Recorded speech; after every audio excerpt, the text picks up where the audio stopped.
Salam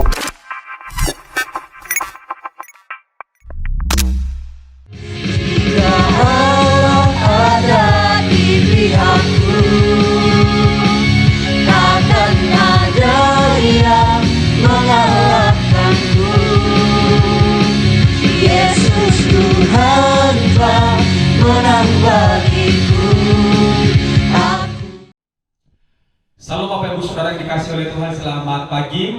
Kembali lagi bertemu di dalam ibadah kita secara online Bapak Ibu Saudara. Dan tidak terasa kita sudah memasuki awal Desember, minggu yang pertama untuk bulan Desember di tahun 2022.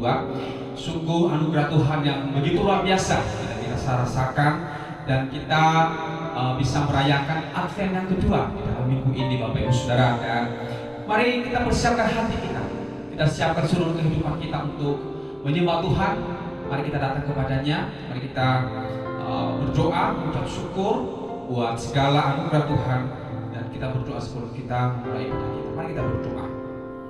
Bapa di dalam surga, kami mengucap syukur buat kasih setiamu di dalam hidup kami. Sungguh anugerah besar kami selalu senantiasa dapatkan dari Tuhan sampai saat ini.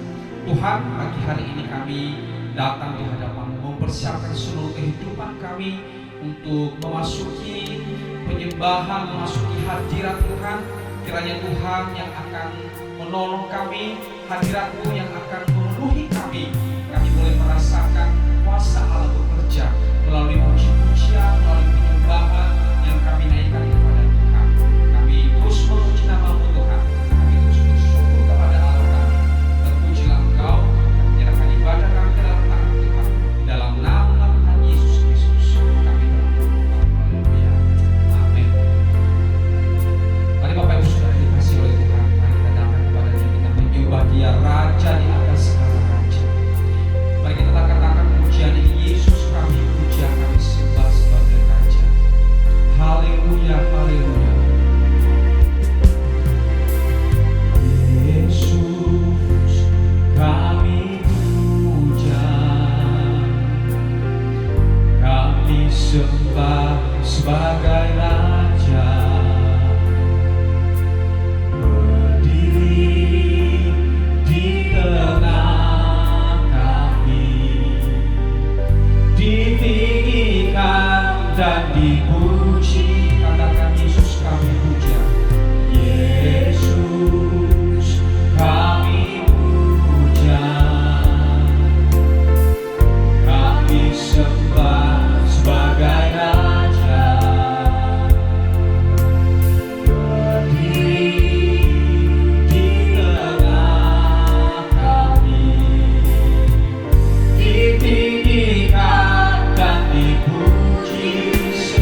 kemuliaan, segala hormat, segala pujian hanya bagimu, Raja di atas segala raja.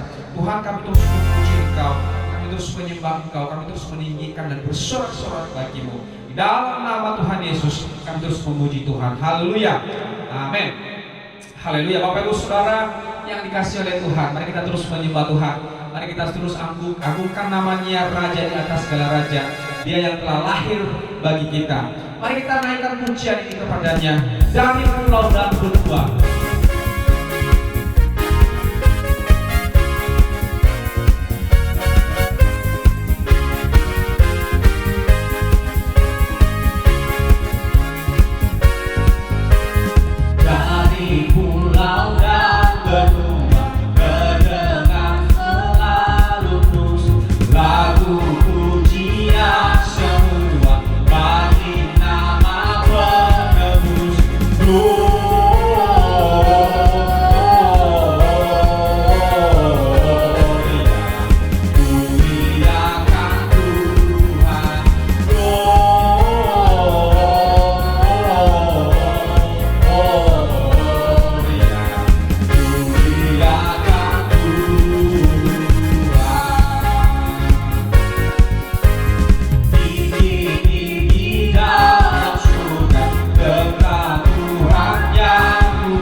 Gloria, muliakan Tuhan. Mari kita terus memuliakan nama Tuhan.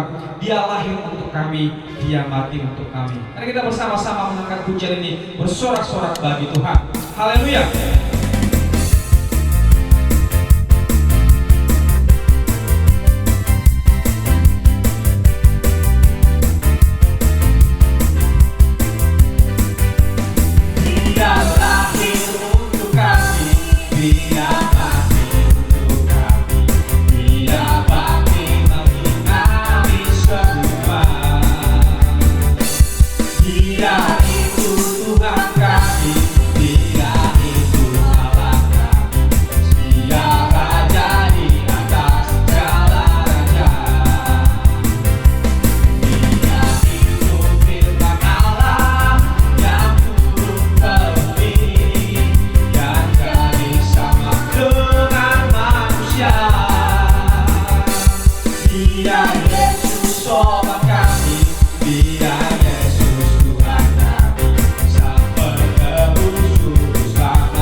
Dia itu Allah.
Haleluya, berikan kemuliaan bagi nama Tuhan kita Yesus Kristus.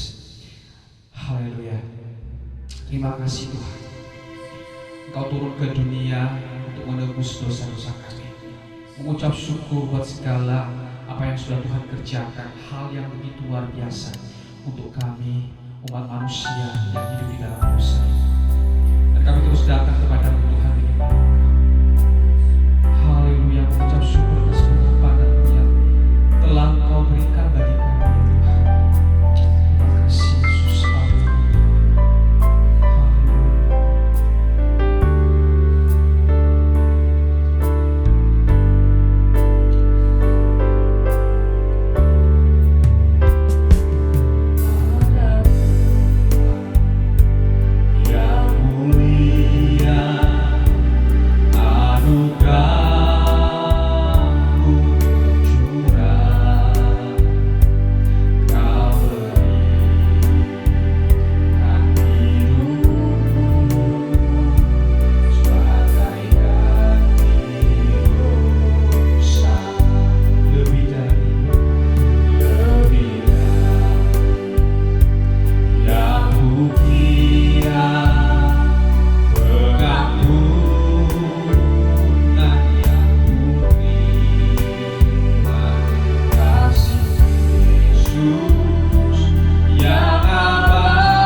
pagi hari yang indah ini Tuhan, kami masih merasakan kebaikan-Mu Bapa di dalam kehidupan kami Tuhan.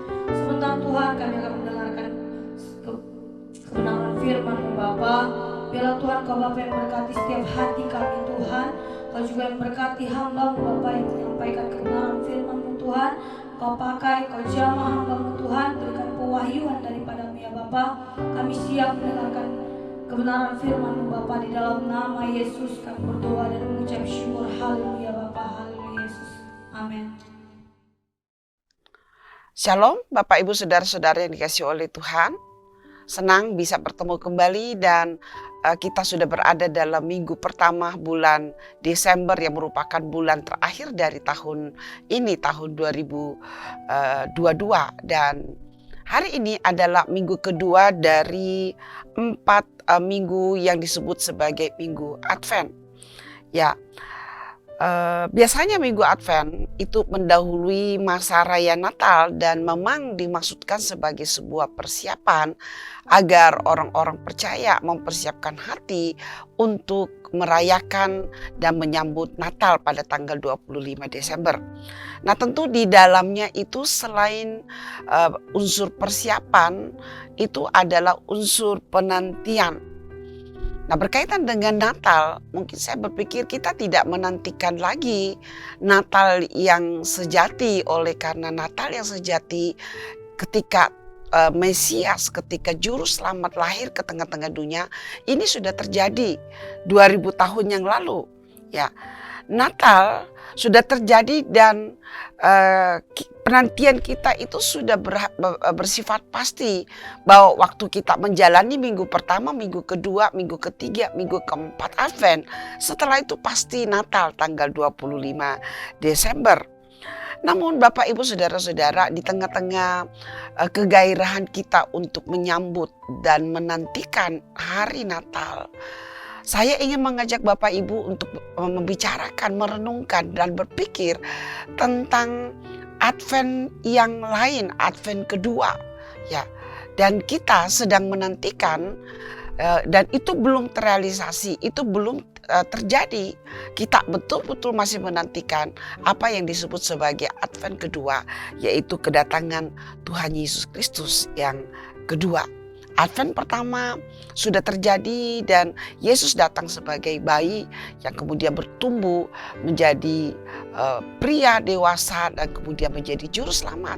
Namun pada Advent kedua kita menantikan kedatangannya sebagai Tuhan, sebagai penguasa semesta alam.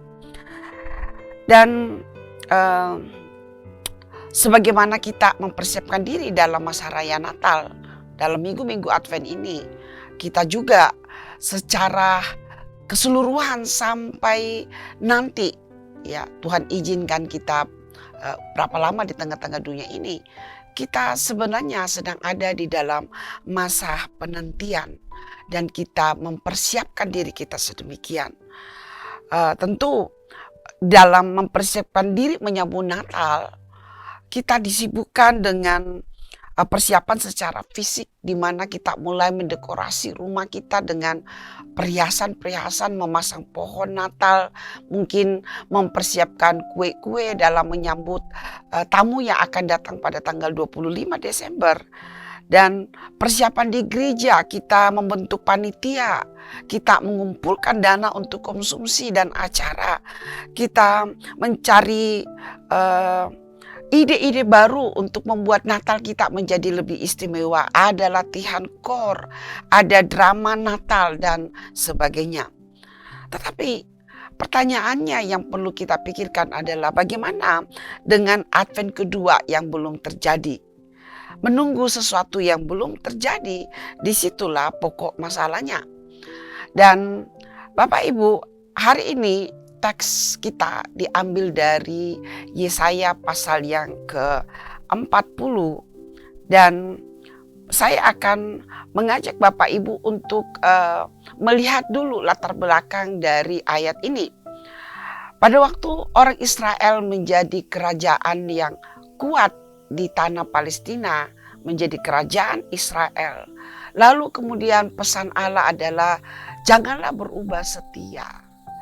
Jangan berpaling dari Tuhan Allah yang membawa engkau dari Mesir. Namun apa yang terjadi?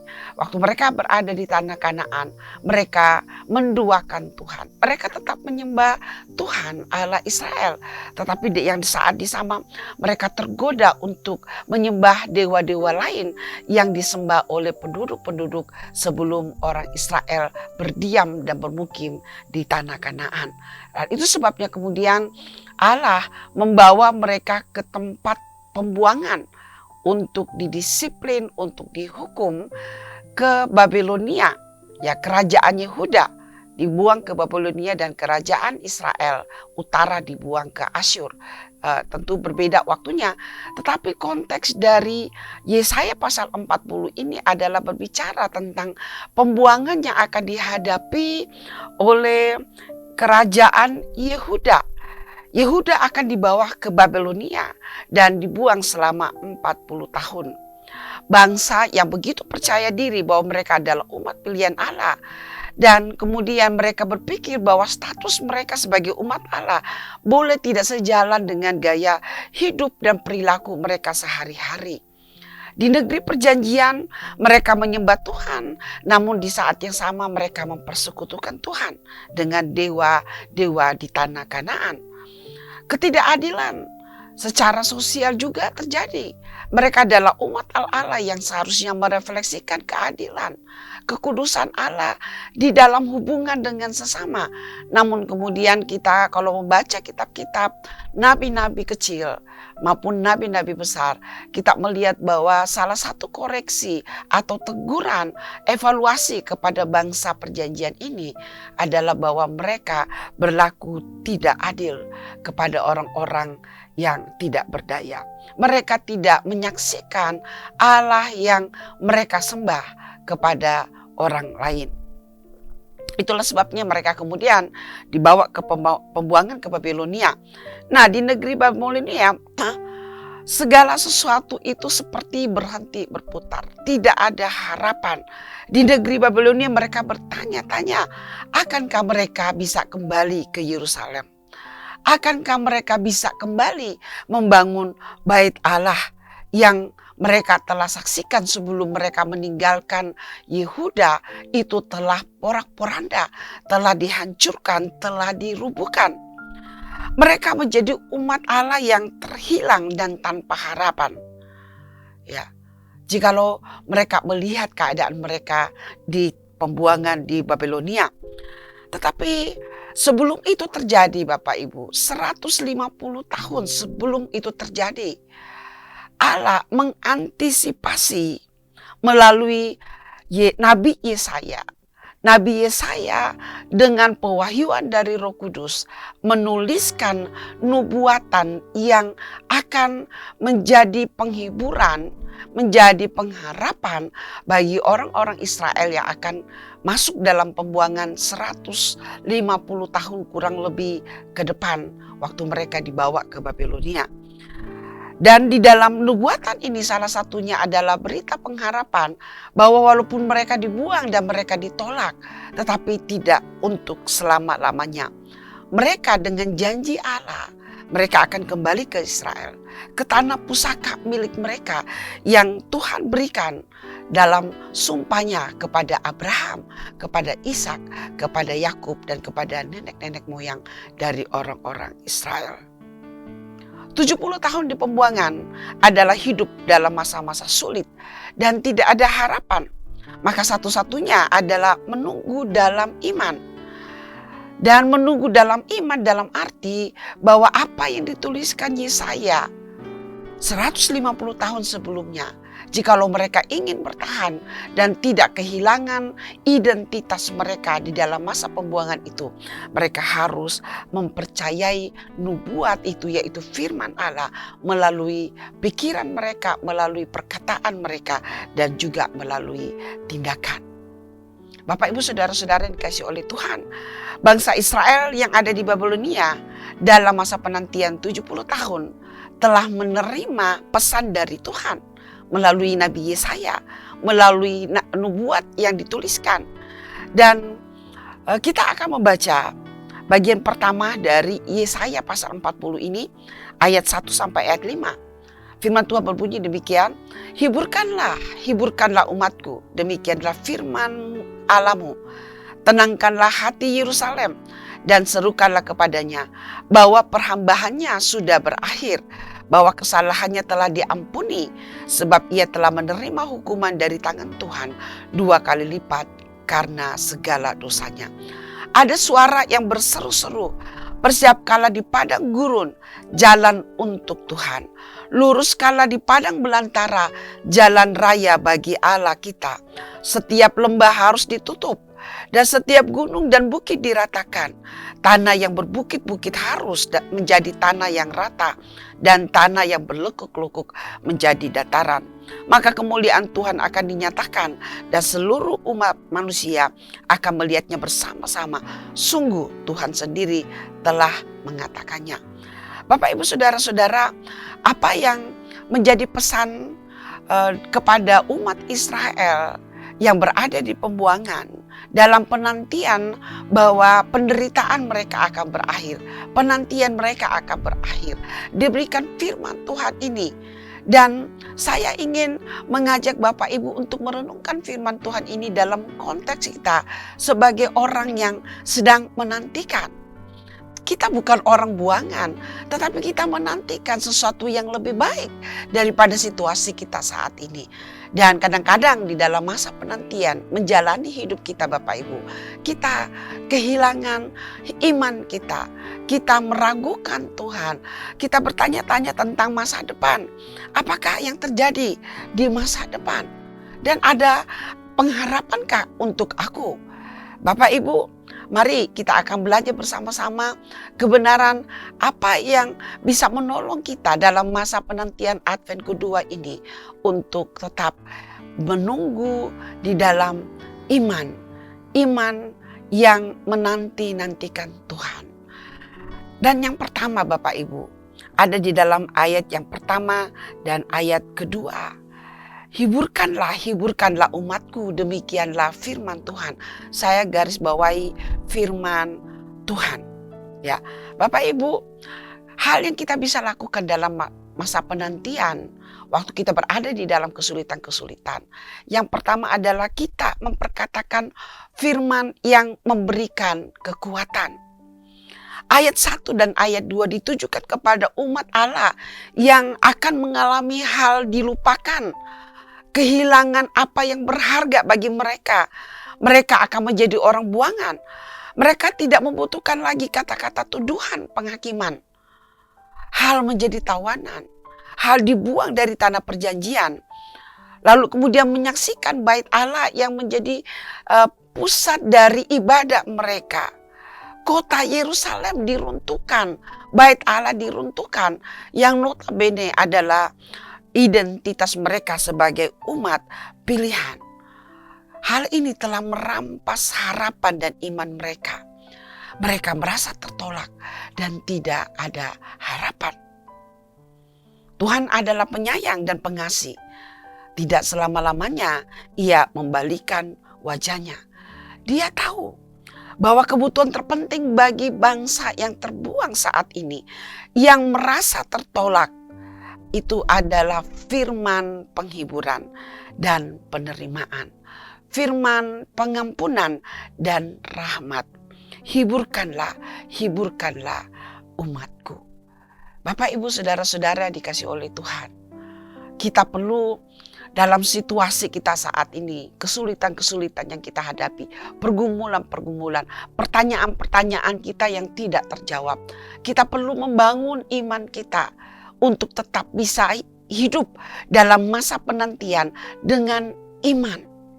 Bukan dengan iman yang membabi buta, tetapi iman yang berakar, iman yang mendasar. Dan apa rahasianya? Yaitu Bapak Ibu, kita perlu memperkatakan dengan iman firman kepada diri kita. Bagaimana caranya? Tentu dengan kita mendengarkan khotbah. Kita memiliki waktu-waktu untuk merenungkan firman Tuhan. Kita memperkatakan janji-janji Tuhan itu menjadi milik kita dan iman kita bisa dibangkitkan kembali. Orang-orang Yahudi pada saat mereka ada di pembuangan, mereka tidak ada lagi rumah ibadah. Lalu kemudian salinan dari surat Yesaya ini dibacakan. Hiburkanlah, hiburkanlah. Mereka mungkin akan tercengang dan berkata, oh, benarkah ini? Benarkah Allah yang telah membuang kita, menyuruh 150 tahun yang lalu sudah mengantisipasi ini, mempersiapkan kita untuk menghadapi dan meminta kita untuk dihiburkan dengan perkataan anugerahnya, bahwa kita tidak ditolak, kita sudah diampuni. Bapak, Ibu, Saudara-saudara yang dikasih oleh Tuhan, maka letak kekuatan kita sebenarnya bukan apa yang ada di tangan kita. Letak kekuatan kita untuk tetap menantikan Tuhan itu di dalam apa yang Allah taruh melalui pendengaran kita dan berakar di dalam hati kita, yaitu firman-Nya. Firman yang menghidupkan pengharapan. Firman yang memberikan pengharapan. Firman yang membangkitkan pengharapan. Lalu poin yang kedua, bahwa dalam masa penantian kita bukan hanya mempercayai bahwa Tuhan ada bersama-sama dengan kita. Tuhan telah mempersiapkan segala sesuatunya bagi kita. Hal yang lain adalah bahwa kita harus memahami iman yang bagaimana yang harus kita miliki. Iman yang apa adanya atau iman yang sungguh-sungguh akan berdampak kepada hidup kita, bukan untuk masa depan saja, tetapi keberadaan kita saat ini. Dan poin yang kedua adalah iman yang aktif. Ayat 3-4 ya. Ayat 3-4 mengatakan, ada suara yang berseru-seru, persiapkanlah di padang gurun jalan untuk Tuhan, luruskanlah di padang belantara jalan raya bagi Allah kita. Setiap lembah harus ditutup dan setiap gunung dan bukit diratakan. Tanah yang berbukit-bukit harus menjadi tanah yang rata dan tanah yang berlekuk-lekuk menjadi dataran. Maka kemuliaan Tuhan akan dinyatakan dan seluruh umat manusia akan melihatnya bersama-sama. Sungguh Tuhan sendiri telah mengatakannya. Nah, Bapak, Ibu, Saudara-saudara yang dikasih oleh Tuhan, bicara tentang iman yang aktif ini adalah dalam masa penantian. Iman ini bukan iman yang pasif. Ini adalah mempersiapkan dan meluruskan ya, sebuah persiapan bagi kemuliaan Tuhan. Dan apa yang kita harus pahami dalam kata-kata ini mengenai persiapan, mempersiapkan atau meluruskan jalan bagi Tuhan. Ini berbicara sebenarnya tentang sikap hati, pertobatan. Ya, waktu kita meluruskan sesuatu atau memperbaiki sesuatu, di situ ada koreksi, saudara. Dan Nabi Yesaya memakai istilah padang gurun, padang belantara, lembah yang ditutup, gunung dan bukit diratakan. Nah, semua ini adalah gambaran bahwa apapun yang salah harus diperbaiki. Bapak, Ibu, kita mendengarkan firman Allah yang mengatakan kita diampuni. Tetapi bukan berarti kemudian itu menjadi jaminan kita bisa tetap hidup seada-adanya. Kita perlu mengoreksi hidup kita dalam sepanjang masa penantian, menantikan Advent yang kedua. Dan perbaikan atau persiapan itu bukan secara fisik. Kita tidak diminta untuk mengoreksi mungkin kulit kita yang mungkin menurut kita terlalu putih atau terlalu hitam. Atau mengoreksi rambut kita yang keriting tidak suka dan minta diluruskan. Atau yang lurus minta keriting rambutnya. yang pendek minta dipanjangkan, yang panjang minta dipendekkan, dan sebagainya. Yang kurus ingin menjadi gemuk, yang gemuk ingin menjadi kurus.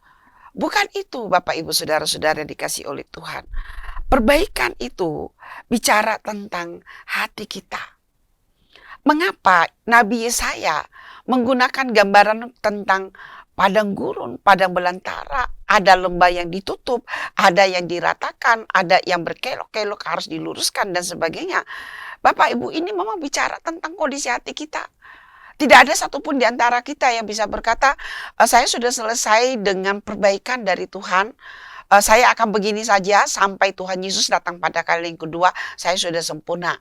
Tidak ada yang seperti itu. Kita di dalam proses menantikan itu juga sedang mengarah kepada perubahan. Dan perubahan itu bicara tentang koreksi, perbaikan.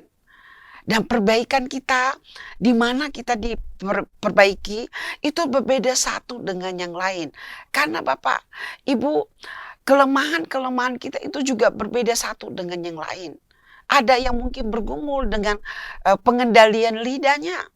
Ada yang bergumul dengan pergumulan mengenai bagaimana melihat uang. Ada juga yang bergumul mengenai bagaimana mengendalikan pikirannya dan sebagainya. Di mana kita bermasalah, disitulah kita perlu dikoreksi. Hati kita memiliki persoalan yang berbeda-beda, tetapi intinya kita semua perlu diperbaiki, perlu dipersiapkan sampai Tuhan menyatakan kedatangannya pada kali yang kedua. Dalam masa penantian ini Bapak Ibu, iman kita harus aktif dan terbuka serta rendah hati untuk mengizinkan setiap saat diperbaiki. Tidak ada ceritanya Bapak Ibu kita bisa memakai alasan, 12 tahun yang lalu saya sudah bertobat. Waktu ada KKR, saya menerima altar call. Jadi saya nggak perlu lagi bertobat. Nggak ada lagi yang perlu diperbaiki. Jangan memakai apa di masa lalu untuk kemudian berpikir tidak ada lagi yang perlu diperbaiki di masa kini. Setiap hari harus ada tindakan persiapan atau perbaikan. Bapak Ibu, pada bulan Februari dalam tahun ini saya tiba kepada satu masa di mana mengalami situasi yang tidak menyenangkan. Kaki saya harus dioperasi karena patah tulang, jatuh dari tangga, dan harus menunggu 5 bulan untuk bisa berjalan kembali. Itu kata dokter. Nah, persoalannya adalah saya kemudian mulai bertanya-tanya, benar nggak kata dokter itu? Apakah betul saya bisa kembali berjalan? Karena waktu saya keluar dari kamar operasi pertama kali, saya tidak bisa menggerakkan apapun. Saya bergantung kepada kakak saya yang menjaga saya. Saya bergantung kepada perawat yang selalu mengontrol apapun yang ditempelkan ke tubuh saya pada saat itu. Setiap hari selalu ada pertanyaan, apakah saya bisa berjalan kembali?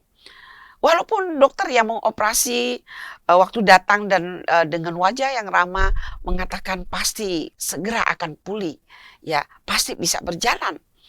Tetapi faktanya banyak kasus-kasus malpraktek di Indonesia membuat sedikit kekhawatiran di dalam diri saya. Jadi apa yang saya bisa lakukan untuk membangun mental saya ini, mempercayai bahwa apa yang dokter itu katakan itu benar-benar akan terjadi. Apakah saya waktu dengar dokter mengatakan, Naomi, engkau akan bisa berjalan kembali ya kira-kira berapa bulan lagi? Lalu kemudian saya bilang, ya siap dokter, saya percaya hal itu. Lalu kemudian saya hanya tidur-tiduran saja.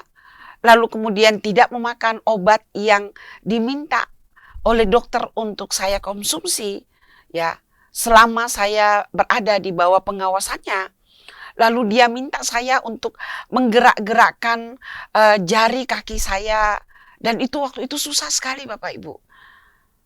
Apakah cukup mempercayai dan waktu saya diizinkan pulang rumah, saya hanya berbaring di rumah dan saya minta kakak saya melayani saya. mempersiapkan segala sesuatu, menyuapi saya misalnya. Tentu tidak, Bapak Ibu. Pada waktu dokter berkata, engkau bisa berjalan kembali. Dan dalam menunggu waktu itu, lakukan ini, lakukan ini, lakukan ini. Saya taat, Bapak Ibu. Saya makan obat, melakukan arahan dokter. Ya, makan obat secara teratur. Cek rutin ke dokter sesuai dengan jadwal. Lalu latihan-latihan ringan pada jari waktu pagi hari atau pada siang hari atau waktu mau tidur. Ya, telapak tangan juga, telapak kaki saya. Ya. Kemudian kaki, tungkai kaki saya gerak-gerakkan supaya tidak mengalami kekakuan. Nah, kepercayaan pada perkataan dokter ini disertai dengan iman yang aktif, kepercayaan yang aktif bahwa apa yang dikatakan dokter itu akan terjadi jika saya mentaati arahannya. Dan arahannya itu adalah daftar-daftar yang saya sudah sebutkan tadi. Saya menunggu sampai bulan Juli, kurang lebih 5 bulan untuk menantikan janji dari dokter ini bahwa saya pasti bisa berjalan. Apakah janji dokter ini akan terwujud pada bulan Juli? Dalam tahun ini, jikalau saya tidak melakukan hal-hal yang diminta dilakukan. Saya yakin saudara, sampai hari ini saya mungkin akan menjadi orang lumpuh di tempat tidur dan tidak bisa melakukan apa-apa. Nah, sisi lain yang perlu kita lihat dari iman ini, saudara, iman yang menantikan adalah bahwa iman kita atau kepercayaan kita tidak boleh dikondisikan oleh situasi di sekeliling kita, tetapi harus diarahkan kepada Allah, Sang Pemberi firman itu. Di dalam Yesaya pasal 40 ayat 6-11 dikatakan, ada suara yang berkata, berserulah. Jawabku, apakah yang harus kuserukan? Seluruh umat manusia adalah seperti rumput dan semua semaraknya seperti bunga di padang. Rumput menjadi kering, bunga menjadi layu apabila Tuhan menghembusnya dengan nafasnya. Sesungguhnya lah bangsa ini seperti rumput. Rumput menjadi kering, bunga menjadi layu, tetapi firman Allah kita tetap untuk selama-lamanya. Hai Sion pembawa kabar baik, naiklah ke atas gunung yang tinggi. Hai Yerusalem pembawa kabar baik, nyaringkanlah suaramu kuat-kuat. Nyaringkanlah suaramu, jangan takut. Katakanlah kepada kota-kota Yehuda, lihat itu Allahmu. Lihat itu Tuhan Allah. Ia datang dengan kekuatan dan dengan tangannya ia berkuasa. Lihat mereka yang menjadi upah jeripayanya ada bersama-sama dia. Dan mereka yang diperolehnya berjalan di hadapannya. Seperti seorang gembala, ia menggembalakan kawanan ternaknya dan menghimpunkannya dengan tangannya. Anak-anak domba di pangkuannya, induk-induk domba dituntunnya dengan hati-hati. Bapak, Ibu, Saudara-saudara dikasihi oleh Tuhan. Sangat berbahaya jikalau kita menggantungkan kepercayaan kita kepada situasi yang ada di sekeliling kita. Mengapa? Karena situasi berubah dengan cepat. Kita sedang ada dalam musim pancaroba yang luar biasa. Kadang-kadang bangun pagi udara sangat hangat karena matahari yang bersinar cerah. Dan kemudian dalam menuju perjalanan ke kantor, tiba-tiba udara berubah dengan sangat cepat. Ya. Waktu saya ada di Turki, kami sedang berdiri untuk mengambil foto dan tiba-tiba saya melihat sesuatu yang aneh, bahwa di rumput-rumput di mana latar kami mengambil foto itu menjadi putih dan itu ternyata adalah es oleh karena suhu itu tiba-tiba turun sampai di bawah 0 derajat Celcius. Situasi berubah dengan cepat dan satu-satunya hal yang kita bisa andalkan yaitu firman Allah dan firman yang pemberi firman itu yaitu Tuhan sendiri. Bapak Ibu saudara-saudara yang dikasih oleh Tuhan, Tuhan Allah Israel itu menunjukkan dirinya pada bagian-bagian yang kita baca sebagai Allah yang kuat dan berkuasa.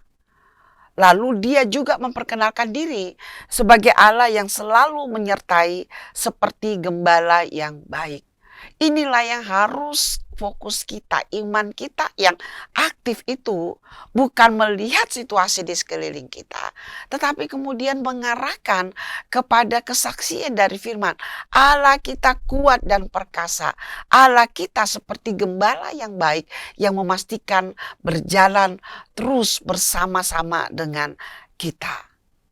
Dan Yesaya menutup pasal 40 dengan memperlihatkan hasil dari mereka yang menantikan Tuhan dengan iman, mereka yang menunggu Tuhan dengan iman, dan mereka yang mengandalkan kekuatan sendiri. Ayat 30, orang-orang muda menjadi lelah dan lesu, dan teruna-teruna jatuh tersandung. Kalau dilihat, bandingkan anak-anak kecil atau orang-orang yang sudah tua, orang-orang muda atau teruna-teruna adalah usia-usia yang paling maksimal. Kekuatan mereka seperti tidak ada habis-habisnya. Tetapi secara manusia, kekuatan itu terbatas, Bapak Ibu. Kalau kita mengikut Tuhan hanya dengan kekuatan kita sendiri, situasi bisa menghentikan iman itu. Situasi bisa membuat kita nyaman di dalam dosa kita. Tetapi jika kita mengarahkan dan fokus kepada Tuhan, kepercayaan kita kepada Allah yang kuat dan perkasa, pencipta langit dan bumi, gembala yang baik, yang memberikan keselamatan, yang memberikan pengampunan kepada kita, maka ayat 31 akan menjadi akhir dari perjalanan iman kita, penantian kita di tengah-tengah dunia ini. Mari kita baca ayat 31, Yesaya 40. Tetapi orang-orang yang menanti-nantikan Tuhan mendapat kekuatan baru. Mereka seumpama Raja Wali yang naik terbang dengan kekuatan sayapnya. Mereka berlari dan tidak menjadi lesu. Mereka berjalan dan tidak menjadi lelah. Adakah Bapak Ibu yang mulai lelah dalam masa penantian menjadi orang percaya? Adakah Bapak Ibu yang mulai lemah imannya dan berpikir mungkin saya tidak perlu bersungguh-sungguh untuk menjadi orang Kristen? Toh sama saja, sekeliling saya sama saja. Firman Tuhan datang hari ini. Lihatlah Tuhan, bukan keadaan di sekelilingmu. Dalam menanti di dunia ini, kita menanti dengan iman, bukan menanti berdasarkan situasi. Menunggu dengan iman adalah mempercayai firman Allah dan melakukan hal yang mengaktifkan iman tersebut dalam tindakan. Menunggu secara membabi buta berarti mengatakan bahwa kita memiliki iman tetapi tidak melakukan apapun untuk mengaktifkan keyakinan kita. Iman kita adalah iman yang pasif. Tentu itu tidak boleh kita lakukan. Karena firman Tuhan berkata, iman tanpa perbuatan adalah mati. Jadi Bapak Ibu, dalam masa penantian Advent yang kedua, mari kita membangun iman kita melalui memperkatakan firman. Lalu kita melakukannya. Dan sampai kepada pertobatan. Jikalau memang kita mendapati diri kita bersalah, mari kita datang kepada Tuhan, memohon pengampunan. Dan pengampunan itu diperlukan bukan hanya satu kali, setiap saat. Mungkin kita gagal, mungkin kita lemah iman kita. Kita berpikir-pikir untuk meninggalkan iman kita. Kita kembali kepada Tuhan. Dan fokus kita tetap kepada Dia yang telah berfirman. Karena Dia adalah kuat dan perkasa. Dia adalah Allah yang menjadi gembala yang baik bagi kita. Dia adalah Allah yang memastikan bahwa kita akan menyelesaikan sampai akhir. Orang yang menanti-nantikan Tuhan mendapat kekuatan baru. Mereka seumpama Raja Wali yang naik terbang dengan kekuatan sayapnya. Mereka berlari dan tidak menjadi lesu. Mereka berjalan dan tidak menjadi lelah. Tuhan memberkati Bapak Ibu. Selamat memasuki bulan Desember. Selamat menantikan hari Natal. Tetapi jangan lupakan penantian yang sejati, yaitu menantikan kedatangan Yesus pada kali yang kedua. Kiranya engkau tidak menjadi terhilang dalam masa penantian itu. Tuhan memberkati. Mari kita berdoa. Bapa, terima kasih buat firman-Mu, kami bersyukur dalam Advent kedua ini Tuhan, dalam minggu Advent kedua, kami mendengarkan firman-Mu bahwa kadang-kadang kami dibawa kepada situasi di mana kami hampir-hampir kehilangan pengharapan. Tetapi firman-Mu itu Engkau berikan kepada kami. Firman-Mu lah yang menghiburkan kami. Hari ini Bapa, hamba berdoa, seberapa dari kami yang mendengarkan firman Tuhan dan memerlukan penghiburan dari Engkau, hiburkanlah mereka dengan firman-Mu ya Tuhan. Bangkitkan kembali gairah di dalam hati mereka Tuhan. Dan Tuhan, di saat kami perlu berubah, kami perlu bertobat, berikan kami hati yang rendah hati untuk mengakui keperluan kami. Kami bertobat dan kami kembali kepada Engkau. Tuhan, kiranya iman kami menjadi iman yang aktif. Dan kemudian iman kami juga tidak berfokus kepada situasi di sekeliling kami, tetapi berfokus kepada Engkau, Allah pencipta langit dan bumi. Dan di saat yang sama justru menjadi gembala kami yang baik, yang selalu memperhatikan kami.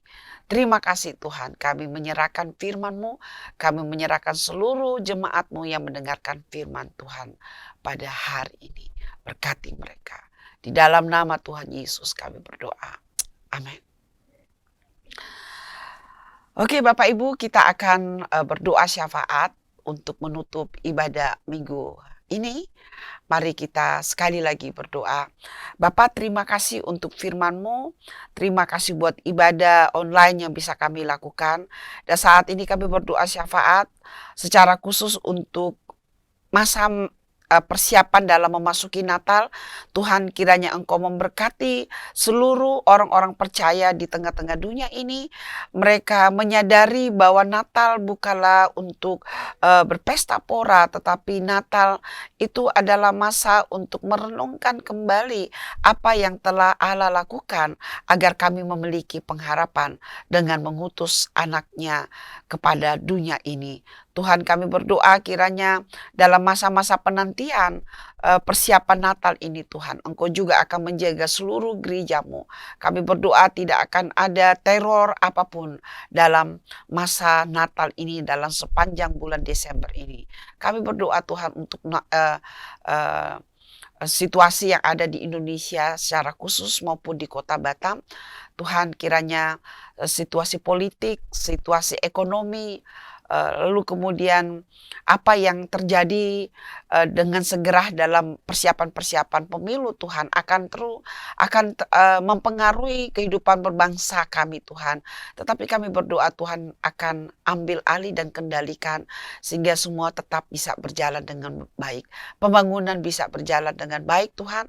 Pemerintah juga bisa menyelesaikan tugas mereka dalam masa yang sisa ini Tuhan.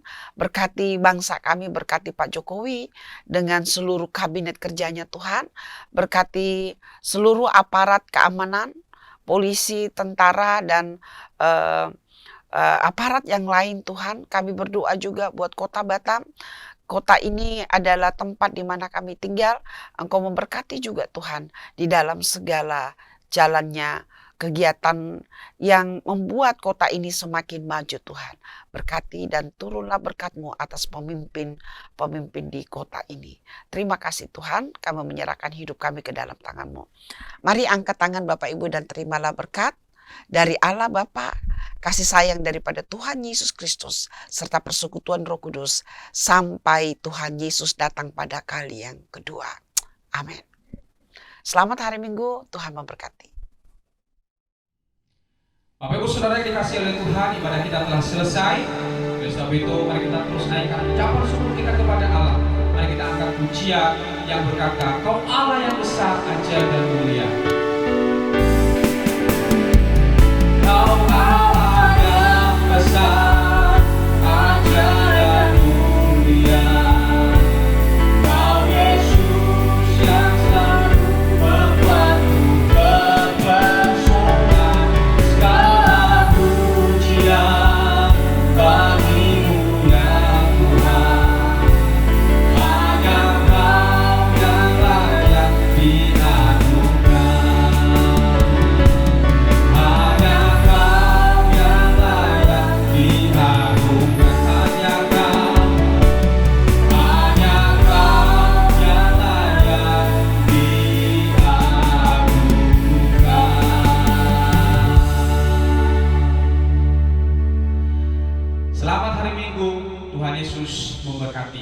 Salam. Salam.